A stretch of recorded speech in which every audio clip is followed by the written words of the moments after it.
Ó Mãe Santíssima, intercedei por nós para que possamos bem compreender os ensinamentos de vosso Divino Filho, nosso Senhor e Salvador Jesus Cristo, e as explicações dos pais da Igreja. Ó Virgem Imaculada, ofereço-vos este trabalho e peço que abençoais aqueles que o ouvirem, e que seja para a maior honra e glória de Deus. Amém. Senhor onipotente, purificai o meu coração e os meus lábios. Vós, que purificastes os lábios do profeta Isaías com carvão em brasa, e dignai-vos, por tal modo, purificar-me com a vossa misericórdia, para que possa dignamente anunciar o vosso santo Evangelho. Por Jesus Cristo, nosso Senhor. Amém. Senhor, abençoai-me. Que o Senhor resida no meu coração e nos meus lábios, para que anuncie digna e convenientemente o seu Evangelho. Amém. Evangelho de Nosso Senhor Jesus Cristo, segundo São Lucas. O sepulcro vazio. Mensagem dos anjos. No primeiro dia da semana, muito cedo ainda, elas foram ao sepulcro, levando os aromas que tinham preparado. Encontraram a pedra do túmulo removida, mas, ao entrar, não encontraram o corpo do Senhor Jesus. E aconteceu que, estando perplexas com isso, 2 homens se postaram diante delas com veste figurante. Cheias de medo, viraram o rosto para o chão. Eles, porém, disseram: Por que procurais entre os mortos aquele que vive? Ele não está aqui, ressuscitou. Lembrai-vos de como vos falou quando ainda estava na Galiléia. É preciso que o Filho do Homem seja entregue às mãos dos pecadores, seja crucificado e ressuscite ao 3º dia.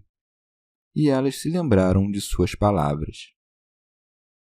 Os apóstolos recusam o testemunho das mulheres. Ao voltarem do túmulo, anunciaram isso aos 11, bem como a todos os outros. Eram Maria Madalena, Joana e Maria, mãe de Tiago. As outras mulheres que estavam com elas disseram também aos apóstolos. Essas palavras, porém, lhes pareceram desvario e não lhes deram crédito. Pedro junto ao túmulo. Pedro, contudo, levantou-se e correu ao túmulo. Inclinando-se, porém, viu apenas os lençóis e voltou para casa, muito surpreso com o que acontecera. Comentários dos pais da Igreja. São Beda. Aquelas piedosas mulheres não se contentaram com o quanto haviam feito no dia da preparação. Fim do sábado, isto é, depois do pôr do sol e a partir do momento em que era permitido o retorno ao trabalho, compraram perfumes para embalsamar o corpo de Jesus, como relata São Marcos. A noite, com efeito, impedia-as de ir ao local do sepulcro. No primeiro dia da semana, muito cedo ainda, elas foram ao sepulcro, levando os aromas que tinham preparado. O primeiro dia da semana, isto é, o que segue imediatamente ao sábado, chamaram-no os cristãos posteriormente Dia do Senhor, a conta da ressurreição do Salvador. O procedimento destas mulheres, indo até o sepulcro já cedo pela manhã, manifesta o grande fervor e amor que tinham em buscar e encontrar Nosso Senhor. Santo Ambrósio. Todavia, o relato dos evangelistas apresenta aqui alguns problemas. São Lucas menciona que as mulheres se dirigiram ao sepulcro pela manhã, ao passo que, em São Mateus, consta que lá estiveram ao entardecer.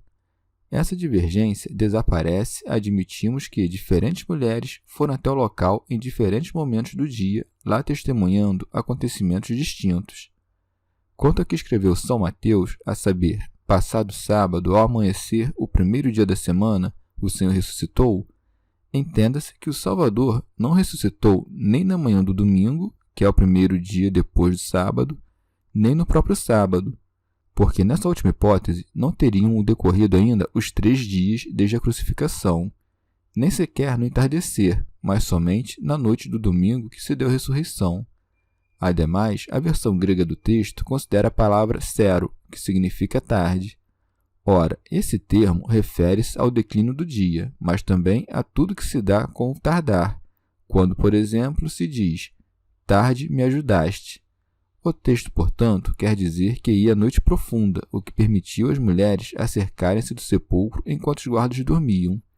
Outra evidência de que a ressurreição se deu durante a noite é esta: as mulheres que dela souberam haviam guardado a vigília durante o dia e durante a noite. Outras que a ignoravam haviam já se retirado. São João menciona uma certa Maria Madalena, que não sabia onde haviam metido o corpo do Senhor. Esta não pode ser a mesma mencionada por São Mateus, porque a mesma pessoa não poderia saber de início e ignorar em seguida. Se havia, portanto, mais de uma Maria, pode-se admitir também várias Marias Madalenas, uma vez que o primeiro é o nome pessoal, o segundo, porém, é tomado do lugar de nascimento. Santo Agostinho, ou São Mateus quis dar a entender com tarde a própria noite. Foi ao declinar dessa noite que aquelas mulheres foram até o sepulcro, o que se explica mais facilmente pelo fato que elas haviam preparado os bálsamos desde o entardecer e que então lhe era lícito levá-los uma vez que fim do sábado. Eusébio. Quedava-se o instrumento do verbo estendido sem vida, e uma grande pedra cerrava a entrada do sepulcro, como se a morte o tivesse cativo. Mas nem 3 dias haviam passado quando a vida torna a se manifestar, no momento em que o tinham já por morto. Encontraram a pedra do túmulo removida. Teofilacto Diócrida. Um anjo a revolveu, como relata São Mateus. Orígenes. A pedra foi removida depois da ressurreição para que as mulheres, vendo o sepulcro vazio, cressem que o Senhor havia ressuscitado. Mas ao entrar, não encontraram o corpo do Senhor Jesus. São Cirilo. Como não encontrassem o corpo do Salvador que havia ressuscitado, ficaram agitadas, tomadas por diversos pensamentos, mas o amor que tinham por Jesus Cristo e o piedoso zelo que demonstraram valeram-lhes os serem visitadas por anjos. E aconteceu que, estando perplexas com isso, 2 homens se postaram diante delas com veste figurante. Eusébio. Os arautos dessa venturosa ressurreição apareceram-lhes revestidos de roupas resplandecentes, como presságio do júbilo e da felicidade por vir. Quando Moisés estava prestes a castigar o Egito com pragas, divisou um anjo entre as chamas do fogo. Aqui, contudo, não é com esse terrificante aspecto que os anjos se deixam ver. Estão cercados de humildade e da doçura, o que convém ao reino e à alegria do Senhor. E como no tempo de sua paixão foi o sol eclipsado, indicando a tristeza e a angústia que iam nas almas dos homens que haviam crucificado o Filho de Deus, agora os anjos anunciam a vida e a ressurreição, significados pelo brilho de suas vestes. Santo Ambrósio. Mas como é possível que São Mateus e São Marcos não falem senão de um anjo sentado revestido de branco, ao passo que São Lucas e São João mencionem que as mulheres viram 2 anjos revestidos de mantos brancos? Santo Agostinho. Podemos admitir que, como relatam São Marcos e São Mateus, as mulheres, logo que adentraram o sepulcro, espécie de sítio que cercava o túmulo, talhado na rocha e protegido por uma parede, não viram senão um único anjo sentado à direita, como narra São Marcos, avançando em seguida para remendar o que ia no interior do sepulcro, onde havia sido depositado o corpo do Senhor. Percebem, segundo a narrativa de São Lucas, 2 anjos a lhes falar, encorajando-lhes, edificando-lhes a fé. Cheios de medo, inclinaram o rosto para o chão. Eles, porém, disseram. São Beda. Dessas santas mulheres, não se diz que caíram prostradas por terra quando viram os anjos, mas sim que baixaram os olhos. Do mesmo modo, nenhum dos santos que testemunharam a ressurreição do Senhor prostrava-se com o rosto por terra quando Nosso Senhor ou seus anjos lhes apareciam. Daí que vem o uso na igreja de orar com os olhos baixos, mas sem flexionar os joelhos, todos os domingos durante os 50 dias que formam o tempo pascal, seja em memória da ressurreição do Senhor, seja como sinal de esperança pela nossa própria ressurreição. Ora, não havia que procurar no sepulcro o que ressuscitara dentre os mortos para uma vida nova. Por que procurais entre os mortos aquele que vive? Ele não está aqui, ressuscitou. De fato, é no 3º dia, depois de sua morte, que é celebrado o triunfo que foi a ressurreição, como ele próprio havia predito àquelas santas mulheres que estavam junto com os discípulos. Lembrai-vos de como vos falou quando ainda estava na Galiléia. É preciso que o Filho do Homem seja entregue às mãos dos pecadores, seja crucificado e ressuscite ao terceiro dia. Com efeito, ele expirou no dia da preparação para o sabá, por volta da hora 9ª. Foi embalsamado no entardecer do mesmo dia e ressuscitou no começo do primeiro dia após o sábado. Santo Atanásio. Se quisesse, ele poderia ter ressuscitado imediatamente, mas haveria alguns de dizer que não morrera verdadeiramente, ou que a morte não teria se apoderado dele em absoluto. Por outro lado, se a ressurreição tivesse demorado mais, a glória de sua incorruptibilidade teria sido menos evidente. Coloca, pois, um intervalo de um dia entre sua morte e ressurreição a provar que seu corpo, de fato, morrera, e ressuscita no terceiro dia para demonstrar que não estava sujeito à corrupção. São Beda. Nosso Senhor queda-se no sepulcro por 1 dia e 2 noites, pois queria, com isto, unir a luz de sua morte, que a una às trevas da nossa dupla morte. São Cirilo. As mulheres, instruídas pelas palavras dos anjos, de pronto foram anunciar a nova aos apóstolos. E elas se lembraram de suas palavras. Ao voltarem do túmulo, anunciaram tudo isso aos 11, bem como a todos os outros. A mulher, outrora instrumento da morte, foi a primeira a conhecer e anunciar o augusto mistério da ressurreição, e foi por esse meio que o gênero feminino mereceu se ver livre da ignomínia e da maldição que pesavam sobre ele. Santo Ambrósio. A Igreja interditava às mulheres as atividades de ensino. Cabia-lhes, contudo, se instruírem por meio de seus maridos em suas casas. Por esse motivo, a mulher foi enviada àqueles que estavam na casa. O evangelista nos dá a conhecer o nome dela, Maria Madalena.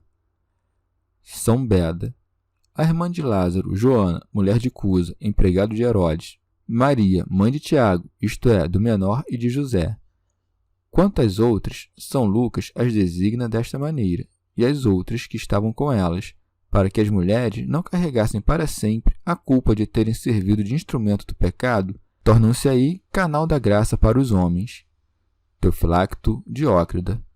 O homem, de seu natural, dificilmente crê no milagre da ressurreição. Essas palavras, porém, lhes pareceram desvario e não lhes deram crédito. São Beda. Isso mostra não tanto a fraqueza dos discípulos, quanto serve ao nosso fortalecimento. Para que vencessem a incredulidade, Deus deu copiosas provas da ressurreição, e quando delas tomamos ciência, entendemos que a mesma dúvida que manifestavam os apóstolos acabou por nos fundamentar a certeza. Teofilacto Diócrida. Ouvindo a nova, Pedro de pronto se dirige ao sepulcro, como um fogo a consumir sem detença ao combustível. Pedro, contudo, levantou-se e correu ao túmulo. Eusébio.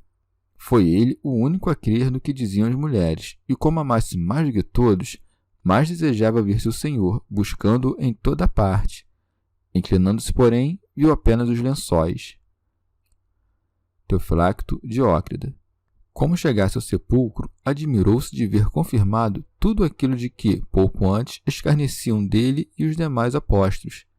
E retirou-se, admirado consigo mesmo o que sucedera, isto é, admirando-se de que havia restado tão somente os lençóis, quando o corpo havia sido ungido com mirra, e quanta astúcia tivera quem o roubara, deixando para trás os lençóis em que estava envolto e levando o corpo, apesar de estar vigiado por soldados. Santo Agostinho. São Lucas tencionou aqui resumir tudo o que fizera Pedro naquelas circunstâncias.